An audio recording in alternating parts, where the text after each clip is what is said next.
प्राचीन भारतीय खगोल विज्ञान का अद्भुत रहस्य। भारत प्राचीन काल से ही ज्ञान, विज्ञान और अनुसंधान की भूमि रहा है। जब दुनिया के कई हिस्सों में विज्ञान का आरंभ भी नहीं हुआ था, तब भारत में खगोल विज्ञान पर गहन अध्ययन किया जा चुका था। इसी ज्ञान परंपरा का एक महान ग्रंथ है सूर्य सिद्धांत।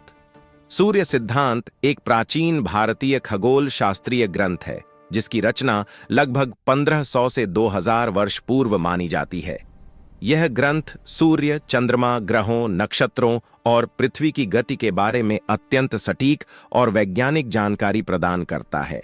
इस ग्रंथ में यह स्पष्ट रूप से बताया गया है कि पृथ्वी स्थिर नहीं है, बल्कि वह अपनी धुरी पर घूमती है, जिसके कारण दिन और रात होते हैं। इतना ही नहीं, सूर्य सिद्धांत में यह भी उल्लेख मिलता है कि पृथ्वी सूर्य के चारों ओर परिक्रमा करती है।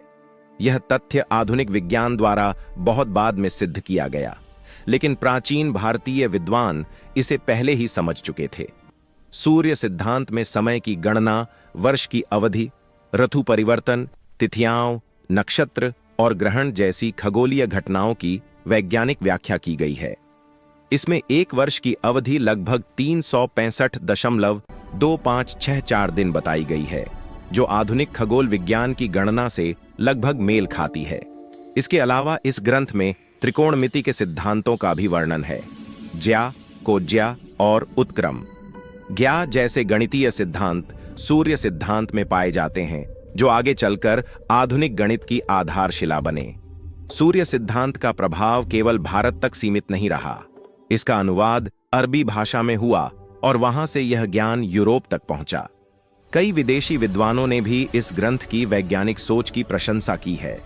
अंत में कहा जा सकता है कि सूर्य सिद्धांत केवल एक ग्रंथ नहीं, बल्कि यह प्राचीन भारत की वैज्ञानिक सोच, बुद्धिमत्ता और अद्भुत ज्ञान परंपरा का प्रमाण है। अगर आपको ऐसी ही रोचक, ज्ञानवर्धक और ऐतिहासिक जानकारियां पसंद आती हैं, तो हमारे चैनल को अब भी सब्सक्राइब करें, वीडियो को लाइक करें और इसे अपने दोस्तों के साथ जरूर शेयर करें। धन्यवाद।